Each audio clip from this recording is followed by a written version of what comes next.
Hapon sa inyong mga viewers, nakabili nga po pala kami sa TikTok ng professional microphone na napakaganda.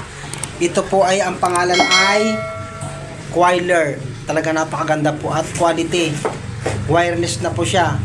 At mayroon na po siya ditong battery na i-charge po. Kahit po maghapon yung gamitin, hindi basta-basta ito nalulubat. At syempre may adapter ito na nakasaksak din dun sa amplifier. Ito po. Hello sound check. Hello sound check. Para ka na ring gumamit ng JBL. Kaya ang JBL naman ay mahal sa brand lang, pero sa tunog at quality parehas nitong Quailer. Pare sa parehas niyan. At napaganda buong ang tunog niya, tinan mo. Hello sound check. Hello sound check.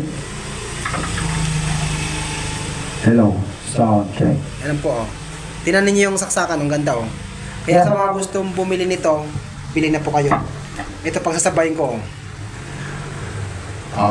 Mga kababayan, kailangan natin ipatapat ang ating Pilipinas.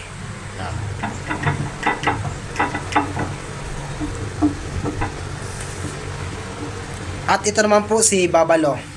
Walang hiya ka ha? Kung gusto mo sampalin kita, gagawin ko ha?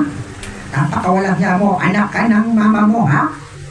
Yan po, si Babalo. At ito naman po ang boses ni Joseph Estrada.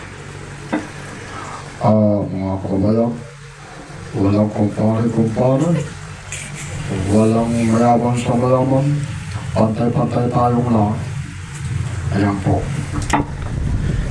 At ito naman po si John Martin Ligaspe, ang drama artista ng DCRIT. Mga nagsalula, John Martin Ligaspi, Iloy sa Cruz Carla, ang pinamagatang akin ang bukas.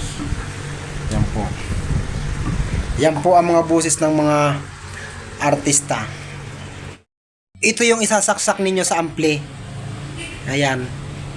Ang pinakamatagal niya ay 7 oras na hindi siya naka-charge. Basta nakasaksak lang siya sa ampli. Pero kung gusto ninyong i-charge na nakarekta, pwede. Ito. Quailer. Ayan. Napakaganda. Isasaksak nyo to sa ampli. May battery to. Yeah.